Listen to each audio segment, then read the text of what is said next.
I'm going to introduce first Andrew Villeneuve of the Northwest Progressive Institute, who's going to tell you a little bit about Progressive Radio Northwest and what the organization is doing and all the great people who have put this evening together. I just want to say a little bit about Andrew.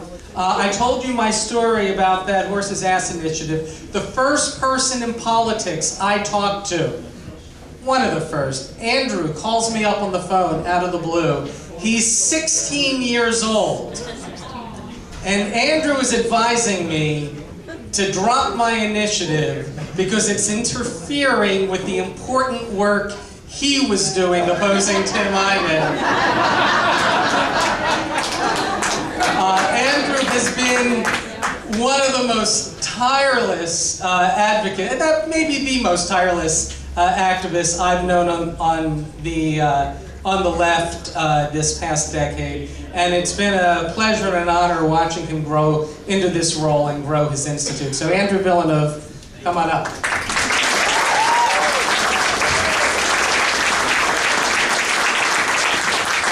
to see you all. Maybe if you could load my presentation, that'd be great. And I'll take the presenter.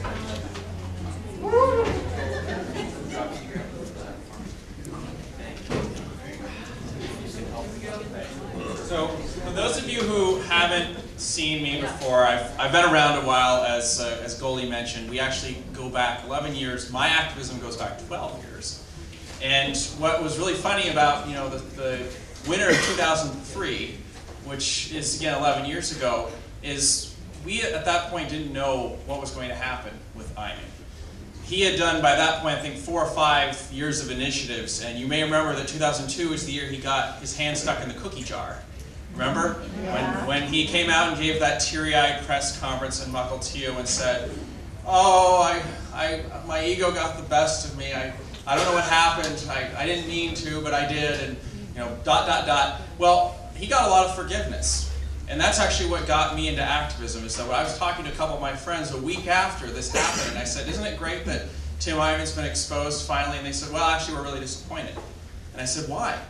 "Well, because we support what he's doing." Now, these are two friends in middle school that I have a lot of respect for. And then the fact that they liked what Eyman was doing, they supported it, they wanted it to continue, was like the worst news I'd ever heard. And I thought, what can we do about this? Well, the only thing that I could think to do was to set up a website, because that's what I'm good at. So that's how Permanent Defense was born. And Permanent Defense is the first website that I ever created that had anything to do with politics. But when you've been fighting on defense for a year, what do you learn? You learn that you never win. You may stop the other guys from doing what they want, but you're never going to get a win. You have to go on offense. And that is why NPI was created. You're having any luck? No, I'm not.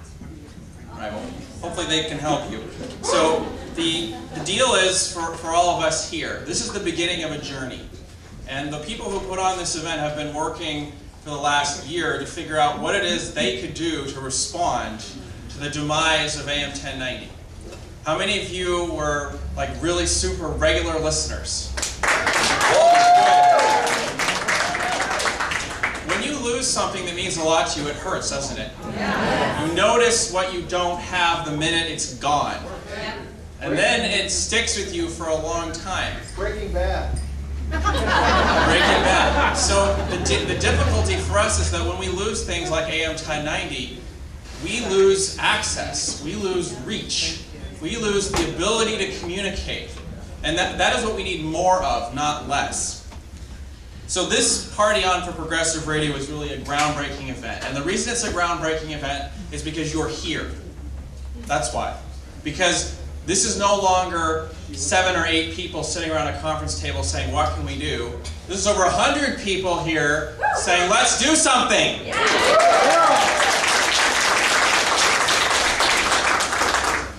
So how did we get here? Why are we seemingly always on defense? How many of you have heard of the Powell memo? The Lewis Powell memo. How many of you have heard of it? Most of you have heard something about it. So a few decades ago, conservatives had the problem we have now. Their problem was conservatism wasn't popular, it wasn't in vogue, and young people were not becoming conservatives, and there were not enough new conservative leaders, and conservative frames did not permeate the public discourse. So the U.S. Chamber of Commerce went to Lewis Powell and said, what can we do? And Powell wrote them a memo.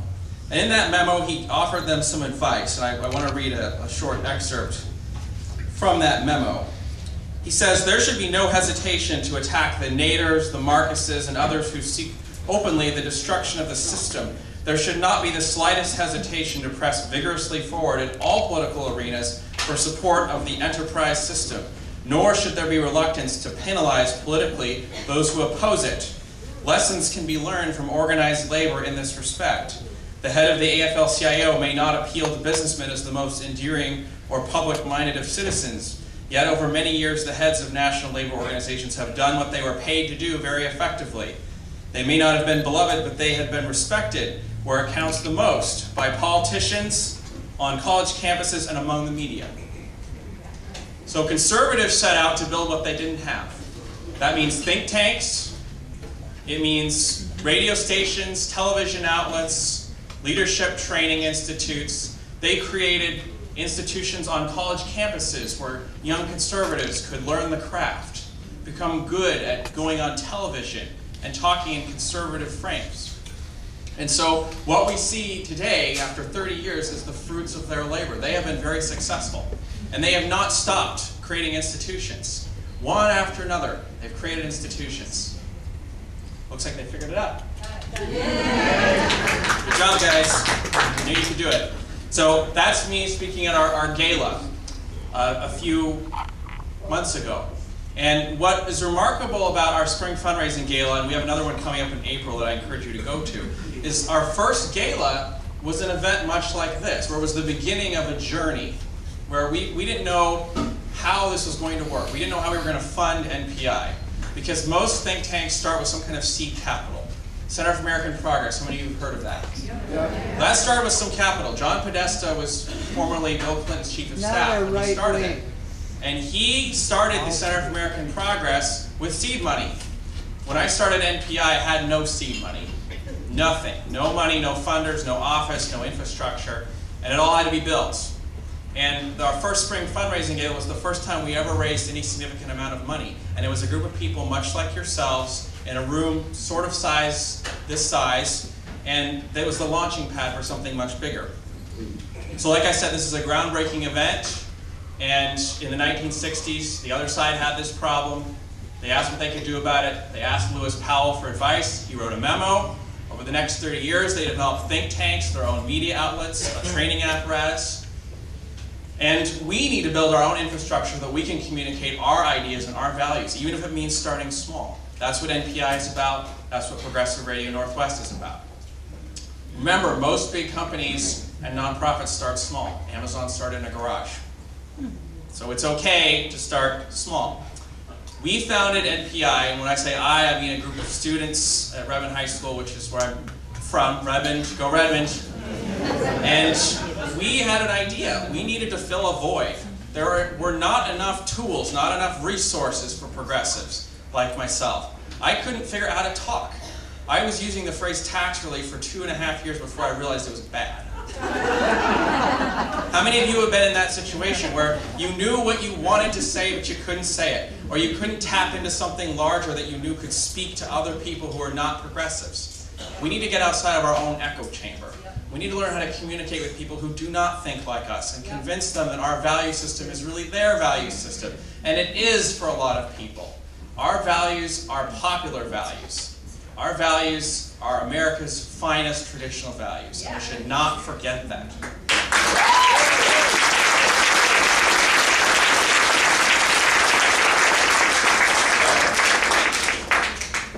When I said I built something from scratch, I mean it.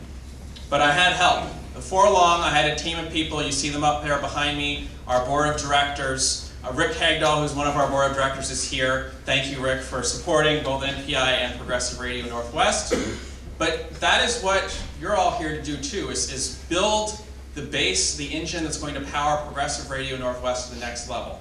We had to have a group like yourselves to get us to beyond just a website and a little itty-bitty nonprofit that really didn't have the money to buy equipment or send people abroad to do traveling or do anything big. We had to have resources for that. And remember, you're the group that provides those resources. You are the startup investors. So, we're trying to build a think tank. PRNW is trying to build a radio station. Not the same thing, but there's a lot of similarities.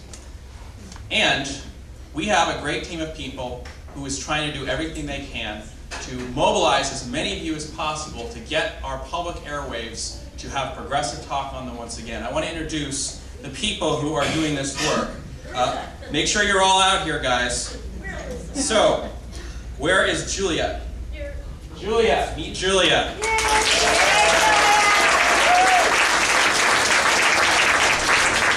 Where's Sarah? Sarah, where are you? Sarah's looking for chairs. All right, Sarah's looking for chairs. I'll come back to her. Carolyn.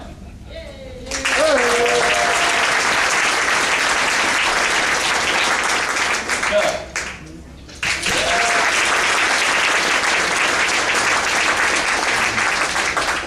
Faye.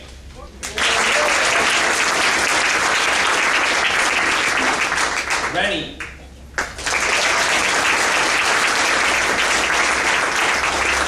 Nelson. Right over here. Right in the back. Can we get Sarah back? Sarah.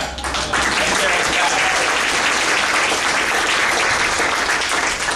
So for the last few months, NPI has been working with Progressive Radio Northwest. We are Progressive Radio Northwest's custodian of funds. So that means that when you're making a donation, you're really making it to NPI, and we're storing the money for Progressive Radio Northwest's use.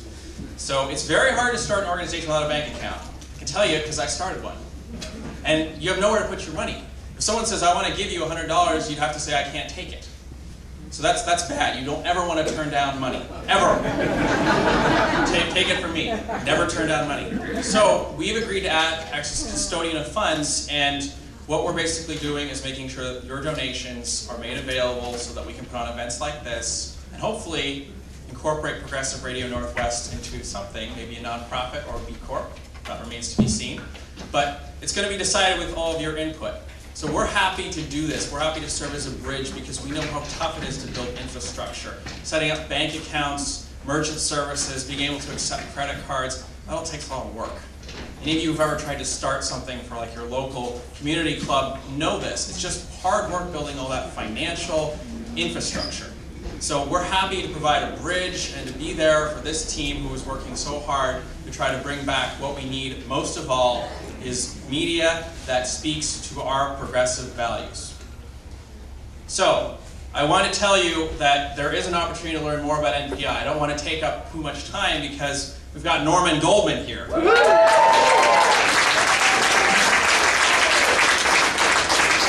we've got Jav here, and he's going to tell you a lot about why we're here, specifically in terms of radio. But I want to invite all of you to learn more about NPI because, as Norman likes to say, it's important that we be connected.